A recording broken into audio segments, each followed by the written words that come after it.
I, 34-year-old female, have been married to my husband D, 35-year-old male, for 8 years. Before we got married, he had a serious relationship with W for about 3 years, which ended when he found out she had been cheating on him the entire time, to someone she's now married to. This messed D up pretty bad, although by the time we met, he was pretty much over it. Or said he was, and acted like he was. We've never had trust issues or whatever.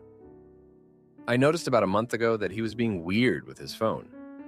I didn't think much at first and didn't snoop, but then I noticed he had what looked like a messaging app open, and the name at the top was W's name.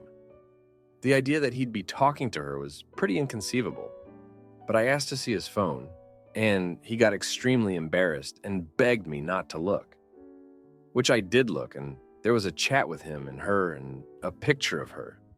Or so I thought. He told me, and I did not believe it at first until he proved it, that it isn't actually a chat with her. It's an app where you can make a chatbot and give them a backstory and talk to them. He showed me everything. The rest of the ones he'd made were dumb stuff, but the one with W was basically him replaying when he found out about her and then berating her over and over. He had like 20 of these he'd done at least. I read through most of them, and there was nothing intimacy, but a lot of very aggressive language. I'm confused, weirded out, full of the ick. I do not like W at all, but this doesn't seem healthy or good. I told him he really needed to talk to a therapist to work through whatever he still needs to work through with W. He's pretty against that idea, which is frustrating because I am a therapist, but the whole thing has me weirded out, and I kind of want to insist on it. He says it's not that weird, and that since he's not even doing any intimacy stuff and it's not causing us any problems, it's not really my concern, but then he was hiding it, so he kind of knows it's messed up, right?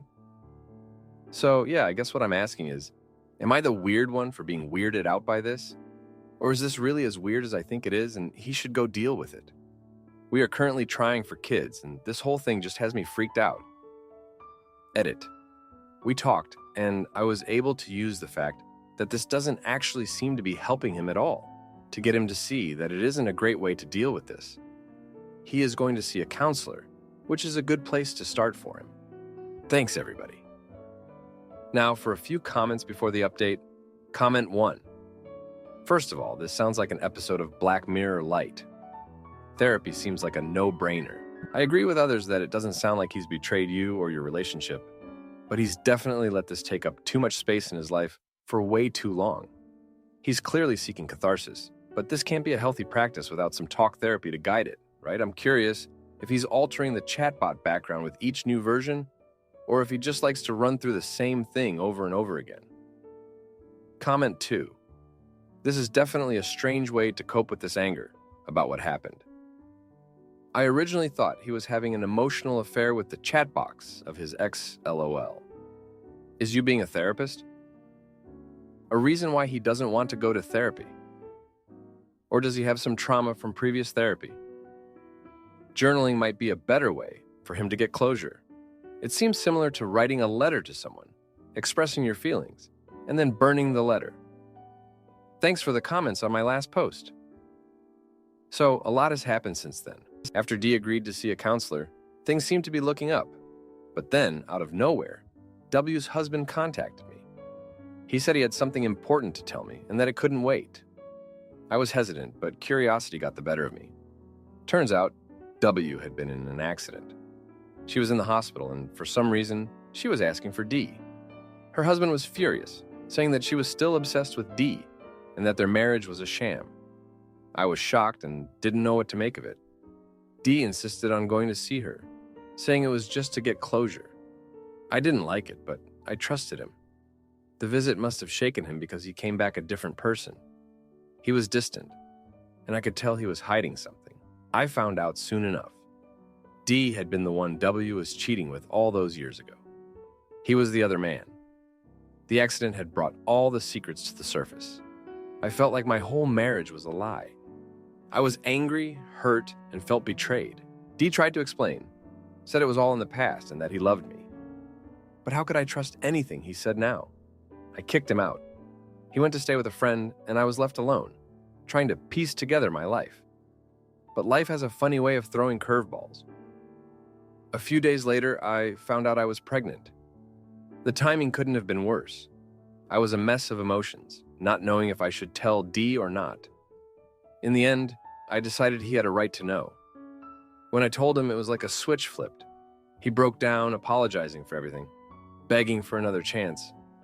He said he wanted to be there for me and the baby. I was torn. Part of me wanted to forgive him, but the other part was still reeling from the betrayal. We started going to couples therapy, trying to work through the mess. It was hard, really hard, but we were making progress, or so I thought. Then W's husband showed up again, this time with a paternity test. He claimed their child might be D's. I couldn't believe it. Just when I thought things couldn't get any more complicated, they did. D was adamant that the child couldn't be his, but he agreed to take the test. The wait for the results was agonizing. When they finally came back, they confirmed D was not the father. Relief washed over me, but the damage was done. The trust between us was shattered. I didn't know if it could ever be repaired. D moved back in, but things were strained. We were like strangers living under the same roof, going through the motions, and then the final blow. I caught D messaging someone late at night. My heart sank. Not again. I confronted him and he tried to brush it off as nothing. But I grabbed his phone and saw the messages. It wasn't W this time. It was someone new, someone from his past he had reconnected with during the chaos. I was done. I told him I couldn't do this anymore. The love I had for him was buried under layers of lies and deceit. I asked for a separation and he didn't fight it. He knew he had crossed a line that couldn't be uncrossed. Now I'm here, trying to figure out my next steps. I'm going to be a single mom, and that's terrifying, but it's better than living a lie. D is still trying to be involved, and I'm letting him for the baby's sake. But as for us, I don't think there's a way back. I'm not sure what the future holds, but I'm focusing on myself and my child now. That's all I can do. Thanks for reading. My wife's best friend is a drunk who she can't stop enabling. So when she spends our fridge money on a party for her kid, I cut them both off and take control of our finances. So my 43-year-old wife, who is 37 years old, and I have this best friend forever type relationship with an alcoholic addict who is always loud and broke. I will call her Pam here. Spending the days sending each other ridiculously long recordings about every mundane thing, explicit digestion details included. No day off, not even when they have just seen each other for like 30 straight hours. The circus only stops when Pam is heavily drunk or hungover, which is fortunately quite often. Beyond this vampiric presence in my relationship, the problem is my wife is always pampering, helping, and enabling Pam to a ridiculous extent that you wouldn't even go for a child. Like, poor thing, how's she going to handle those boring last 5 minutes in a class? Let's give her reassurance and a bunch of tips so that we can make time fly for her. And oh boy, the stream of incoming works never stops because Pam turns every little thing into a whole set of problems. You, me, regular folks, we wake up, go to work. Perhaps there was traffic, perhaps some coffee on a shirt. But that's it in 2 letters. Okay.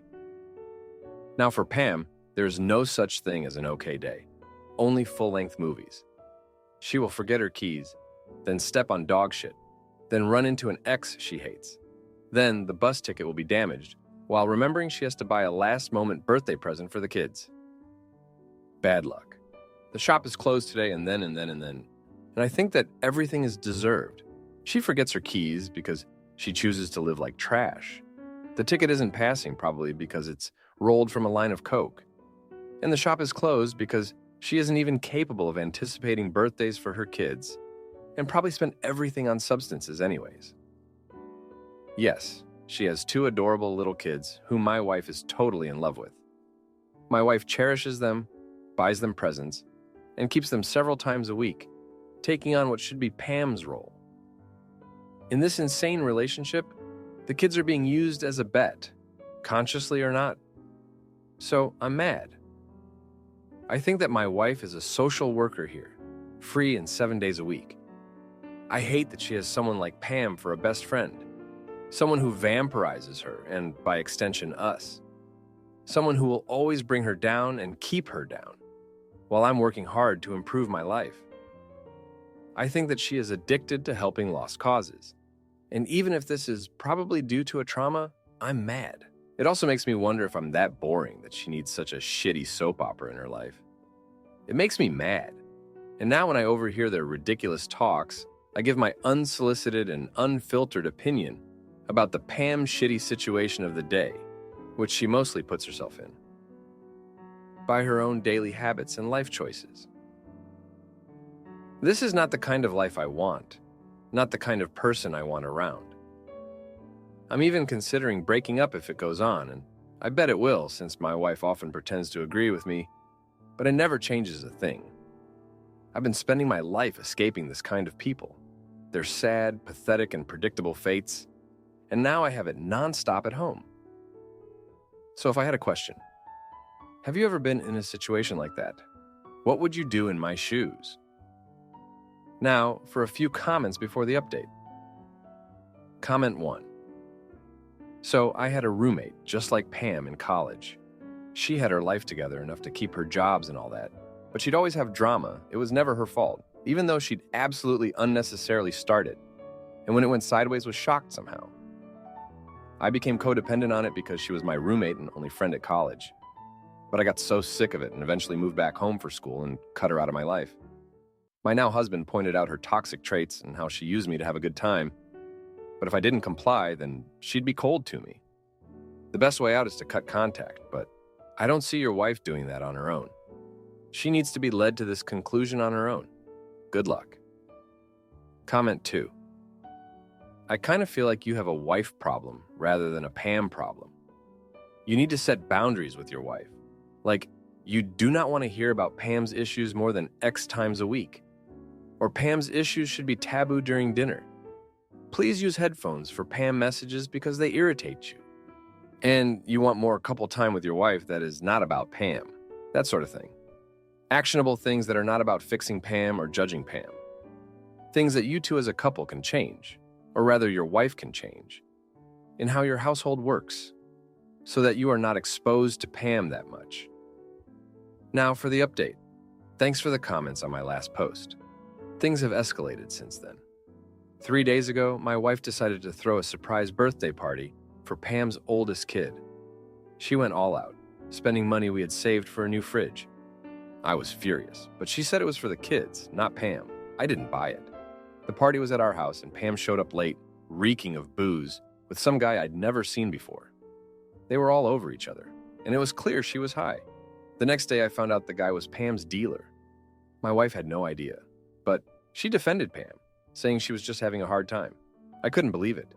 I told her she was enabling Pam's behavior, and we had a huge fight. She stormed out and went to stay with Pam, saying she needed to support her friend. Yesterday, I got a call from the police. Pam and her new boyfriend had been arrested for possession, and my wife was with them. She wasn't charged, but it was a wake-up call for her. She came home crying, saying she didn't realize how bad things had gotten. She promised to set boundaries with Pam. But today, Pam's kids were taken by Child Protective Services. My wife is devastated. She blames herself for not seeing the signs. She wants to fight to get custody of the kids. I'm torn. I love her, but I don't know if I can handle this chaos.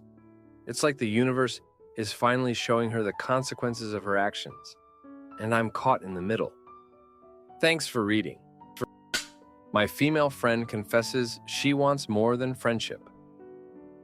But when I can't reciprocate, she moves on. So I plot my comeback and steal her new man just to prove I can. Me, 18-year-old male, and my friend, 18-year-old female, have been friends for a few years now. She's not the kind of person I would ever become friends with normally, with us only really becoming friends because we were both total outcasts during school. After a while, she became someone that I knew I could talk to about anything without judgment. Even though I enjoyed spending time with my other friends more, I probably trusted her the most. Recently, she sent me a message saying that she likes me, saying that she's incredibly attracted to me both romantically and sexually. She started going into detail about how she fantasized about having intimacy with me, and I felt bad that she was being so honest with me. So I decided to tell her that I have also imagined having intimacy with her, which is technically true, but it was only a couple of times, and probably just because she was the only girl in close proximity to me for so many years. We talked more and more about it, and she says that she doesn't want to date me because we would just never work together. But she does want to have intimacy, or get more intimate with me. I was never fully against the idea, so I didn't shoot it down. The problem is that I'm absolutely terrified of intimacy, despite how much I've wanted it for years. We decided to meet up, trying to get a little bit closer before committing to the idea of intimacy. We only cuddled a little, and she kissed me a few times on the cheek. But by the end, I was shaking and felt sick for the rest of the day. I really don't think I'm very attracted to her, personality or looks-wise, but I still care about her. I know how much I mean to her, and I really want to make her happy by giving her the intimacy that she's always craved. But I'm also afraid of that intimacy. If just her kissing me on the cheek is enough to make my body have a physical response, I don't even want to know what would happen after intimacy. Maybe this could be a good thing, though, if I can get over this fear with her. It means it won't be a problem in any future relationships. I just feel awful for going this far with someone I'm not even attracted to, and I feel like I'm too far at this point to call it off without hurting her. I'm scared that in the future, I'll regret losing my virginity and having my first kiss with someone I didn't love. She's told me we can take it as slow as I like, or I can completely stop it if it makes me too uncomfortable. But I'm just so conflicted about everything. I was wondering if anyone here could provide any help or advice. Thanks. Now, for a few comments before the update. Comment 1. Be completely honest with her. Sounds like she is being completely open and honest with you. If you want to keep her as a friend, that is probably your only solution. But I will say, often once intimacy is involved, it either turns into a romantic relationship or it ends the friendship. So be honest with her. Maybe you guys come to a compromise, like just a snuggle buddy, so you both are comfortable until the next thing comes to play. I would not take back saying you envisioned intimacy with her, but just thoroughly explain your feelings and concerns.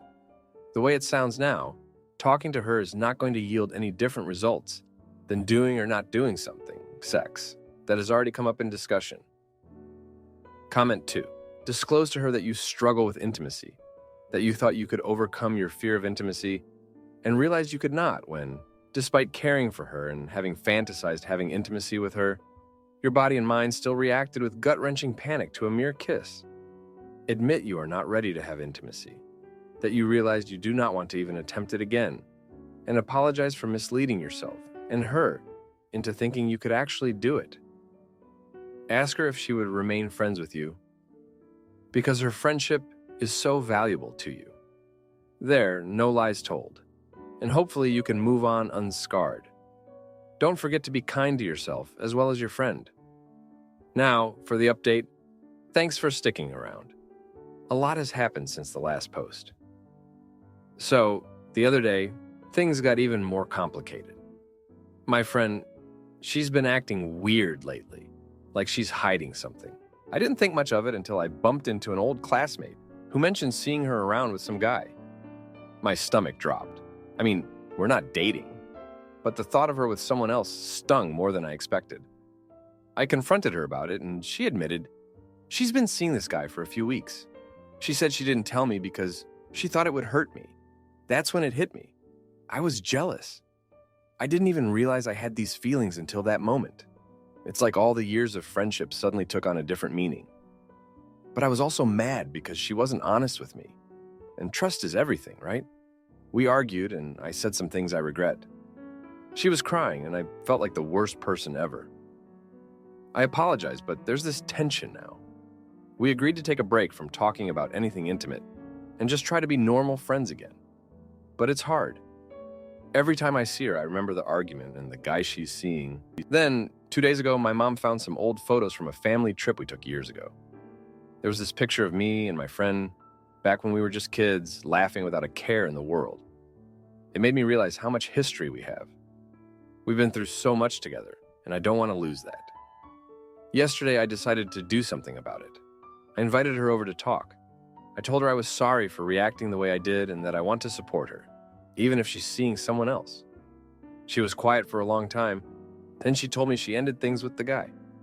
She said she felt like she was betraying our friendship and that she values what we have more than a fling. It was a relief, but also confusing. I mean, where does that leave us? We're back to this awkward place where we're more than friends, but not really. I'm still scared of getting intimate, but I also don't want to lose her. It's like we're on this seesaw, trying to balance our feelings and our friendship, and it's exhausting. Anyway, thanks for reading. If you like this video, you'll probably like these too. Also, while you're here, please consider subscribing. It's your support that keeps this channel alive and allows me to make better and longer videos. Have a great day.